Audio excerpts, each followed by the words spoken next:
Hello नमस्कार साथियों, मैं डॉक्टर सुमित कड़वा आप लोगों के सामने हाजिर हूं आपके अपने इस डिजिटल मंच उत्कर्ष एग्रीकल्चर क्लासेस यूट्यूब चैनल पर। नमस्कार, आज एक अपन इंपॉर्टेंट टॉपिक पे बात करने जा रहे हैं। एलएसए रिजल्ट के बाद सुपरवाइजर का मुकाबला कितना स्ट्रांग होने वाला है, या एक तरीके से कहें एलएसए रिजल्ट आने के बाद सुपरवाइजर का जो मुकाबला है वो कितना बढ़ने वाला है, क्योंकि आप सभी को पता है एलएसए का जो रिजल्ट है आ चुका है और जो 1 गुना सिलेक्टेड थे उनको अब ज्वाइनिंग के मामले चल रहे हैं कि अब ज्वाइनिंग मिलने ही वाली है। ऐसी स्थितियों में बाकी बचे हुए बच्चों का ये माइंडसेट क्लियर हो चुका है कि उनके 12th में एग्रीकल्चर सब्जेक्ट था और उन्होंने एलएसए का डिप्लोमा कर लिया। उन्होंने एलएसए की एग्जाम दे दी थी 13 जून को और अब फाइनल रिजल्ट पहले 2 गुना आया और अब 1 गुना रिजल्ट आ चुका है। स्थिति एकदम स्पष्ट और क्लियर है उनके सामने। उसमें ऐसे बहुत से बच्चे हैं जो कुछ पॉइंट्स से, कुछ मार्जिन से चूक गए और अब वो टूट पड़े हैं सुपरवाइजर की वैकेंसी पर। जी हां साथियों, क्योंकि एलएसए में चूक गए हैं और उनको यह पता है कि सुपरवाइजर वाली वैकेंसी उनके लिए गोल्डन चांस है और कोई भी समझदार स्टूडेंट इस गोल्डन चांस को गंवाना नहीं चाहेगा। इस मौके को भुनाना पसंद करेगा हर एक चतुर, चालाक और एक तरीके से कहूं तो ईमानदार स्टूडेंट जो रहेगा अपनी स्टडी के प्रति, वो एक भी पल को व्यर्थ नहीं गंवाना चाहेगा। और मैं कह रहा हूं अब तक तो वो टूट पड़ चुका होगा सुपरवाइजर की इस वैकेंसी पर। तो जाहिर सी बात है कि ये कंपटीशन बढ़ने की ओर अग्रसर होगा। किस तरीके से बढ़ेगा और कितना बढ़ेगा। साथियों, आज ही मैं एक वीडियो देख रहा था आलोक राज जी का, तो चलिए कुछ चर्चा करते हैं। सुपरवाइजर की जो वैकेंसी है, इस वैकेंसी में अब आपके सामने 2 टफ कंपटीटर है।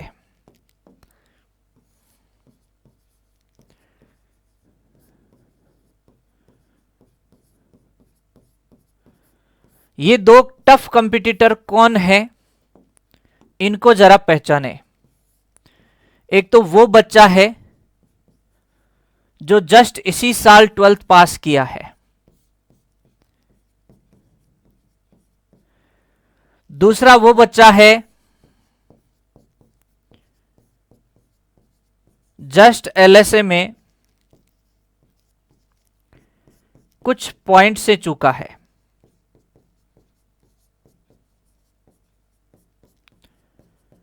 ये 2 ऐसे बैच हैं, ये 2 ऐसे आपके सबसे खतरनाक कंपटीटर है जो इस वैकेंसी में आपसे मुकाबला कर रहे हैं। क्योंकि जो 12th पास है, अभी 12th पास करके आया, बेरोजगारी का आलम इसने देखा नहीं है, चिंता इसके कहीं किसी प्रकार की नहीं है, ये एकदम भय मुक्त है, किसी प्रकार का भय नहीं है, कोई टेंशन नहीं है अभी फिलहाल कि मैं नौकरी लगूं कि नहीं लगूं। ज्यादा इतना प्रेशर नहीं है इस बच्चे पे। ये बच्चा एकदम फ्री माइंड है, एकदम जोश से भरपूर है। हिंदी जैसा सब्जेक्ट अभी पढ़ के आया है फिलहाल में ही, हिंदी के भी बेहतरीन टच में है। हालांकि जीके इसके लिए नया है, जीके इसके लिए नया है, लेकिन मुझे यह पक्का यकीन है कि ये जो सब चीजें हैं ना, ये इसकी नैया जीके में भी पार लगवा देगी। दूसरी हम बात करते हैं एलएसए स्टूडेंट जो अभी जस्ट एलएसए एग्जाम दिया है, कुछ ही पॉइंट से चूका है। इस स्टूडेंट का जीके कंप्लीट है। इस स्टूडेंट का जीके कंप्लीट है, मतलब 25 सवाल में आज आप लोगों से ये पहले ही लीड में है। दूसरी बात मैं करूं तो इसकी एनिमल हस्बेंड्री कंप्लीट है। अब उसको यूं मान लो रिवीजन ही करना है, मतलब 20 सवाल ये उसके रेडी हैं। ये आज की स्थिति में 45 नंबर तो पहले ही आगे खड़ा है। इसके सामने अब क्या यहां पर जो है सबसे बड़ी दुविधा, वो है एग्रोनॉमी और हॉर्टिकल्चर, जो अब ये पढ़ेगा। ये आप लोगों के लिए प्लस पॉइंट है जो पहले से तैयारी कर रहे हैं। हिंदी यहां पर कुछ इसके लिए थोड़ा सा नया रहेगा, क्योंकि हिंदी जो है एलएसए में नहीं आती है। ये वो चीज है जिसमें इसको अभी समय लगेगा, समय देना होगा। और ये मैं एक तरीके से कहूं तो इस बच्चे का नेगेटिव पॉइंट है। लेकिन आपको एक बात और बता दूं, जो कुछ पॉइंट से चूका है वो इस एग्जाम पे घायल शेर की तरह से टूट के पड़ेगा। मैं आपको डरा नहीं रहा हूं, मैं आपको हकीकत का सामना करवा रहा हूं, क्योंकि मेरी काफी बच्चों से बात होती रहती है, वो हल्के में ले रहे हैं चीजों को। अभी आलोक राज जी वाले वीडियो की भी चर्चा करूंगा, हल्के में ऐसे ले रहे हैं। वो कह रहे हैं सर सुपरवाइजर के पुराने पेपर उठा के देखो कितने इजी सवाल आते हैं, सुपरवाइजर में मुश्किल सवाल नहीं आते हैं, ये तो 12th पास एग्जाम है, आप थोड़ा सा लेवल ज्यादा रखते हो पढ़ाते टाइम भी। ऐसा अक्सर बच्चे कमेंट करते हैं। बेटा लेवल ज्यादा नहीं, लेवल ठीक है। वो चीजें उससे भी बहुत लेवल की होती है जो हम एलएसए में पढ़ते हैं और उसके बाद वेटनरी ऑफिसर में भी पढ़ते हैं। वो बिल्कुल बेसिक लेवल आपको करवाया जा रहा है, कहीं भी लेवल हाई नहीं है। और आज आलोक राज जी का एक वीडियो भी मैंने देखा था, जिसमें वो क्या कह रहे हैं कि भाई आने वाले समय में जो भर्ती होगी उसका जो पेपर होने वाला है वो पेपर हम लॉजिकल बनाएंगे, हम उसमें एसरेशन रीजन वाले एआर वाले क्वेश्चंस भी डालेंगे। स्टूडेंट को डायरेक्ट आंसर नहीं मिलेगा, स्टूडेंट सोचने पे मजबूर हो जाएगा, स्टूडेंट को सोचना ही पड़ेगा कि मैं इसका आंसर क्या दूं। ये सब आज आलोक राज जी का एक वीडियो मेरे सामने आया था, जिसमें उन्होंने ये चीजें क्लियर करी है कि अब वो पेपर नहीं आएगा जो गधे और घोड़े बराबर दौड़ेंगे। नहीं भैया, ऐसा इजी पेपर में होता है, जब पेपर बहुत इजी होता है ना तो सब बराबर हो जाते हैं। लेकिन पेपर जब लेवल का बनता है, ऐसे पेपर में सिलेक्शन उसी का होता है जो मन लगा करके मेहनत कर रहा है। तो ये सब चीजें जान करके सीधा सा लॉजिक यही आता है कि नहीं करते भी आप मोटे मोटे तौर पे देखते हैं ना, तो आपका 30 से 40% जो है, ये मोटा मोटा आकलन में बता रहा हूं, क्योंकि इससे पहले पशु परिचर की एक बड़ी भर्ती भी गई थी तुम्हारे सामने से, जिसमें भी बच्चों ने जीके अच्छे से तैयार किया है। और हर टाइप की वैकेंसीज अभी लगातार जा रही है।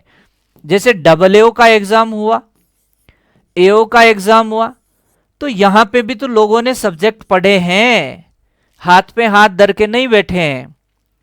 तो पिछले सालों में जो एग्जाम्स हुए हैं उसकी तुलना में मान के चलिए इस बार पेपर जो है वो टफ रहने वाला है। ये 100% बात क्या है, श्योर है। तो 100% टफ रहने वाला है। इसके लिए आपके सामने दो ऑप्शन है, या तो रोना धोना शुरू कर दो कि हमारे साथ ही ये क्यों होता है, हम जब एग्जाम देते हैं तभी पेपर टफ क्यों आता है, या दूसरा ऑप्शन है तैयारी उस लेवल की करना शुरू कर दो।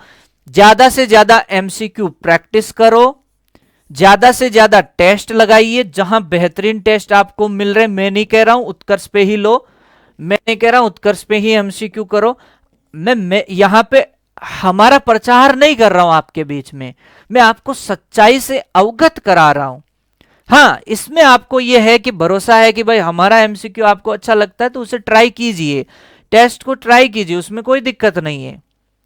और अभी हमारी टीम से भी मीटिंग हो चुकी, बात हो चुकी है उसमें कि टेस्ट का जो लेवल है वो अब आपका और अप करेंगे धीरे धीरे।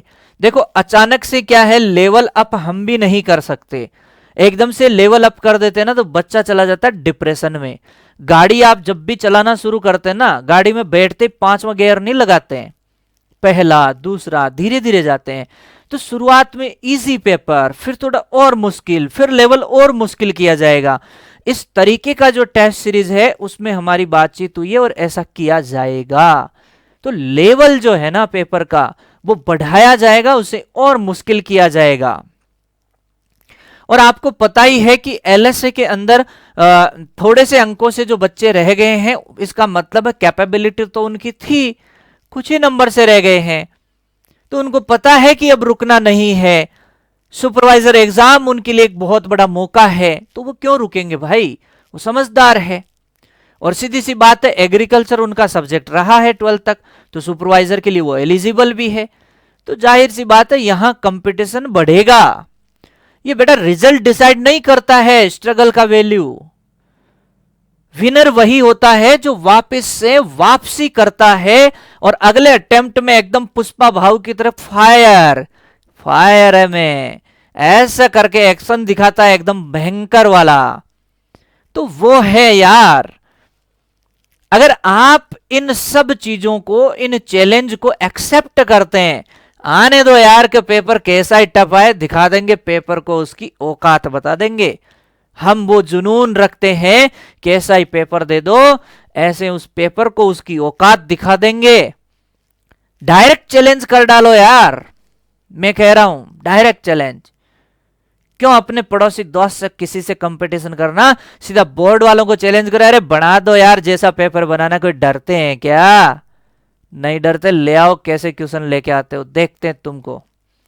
देखें जरा किसमें कितना है दम, है कि नहीं। तो ये वाला जुनून रखना है आपको, और सिर्फ बातों में नहीं, मेहनत में ये जुनून होना चाहिए।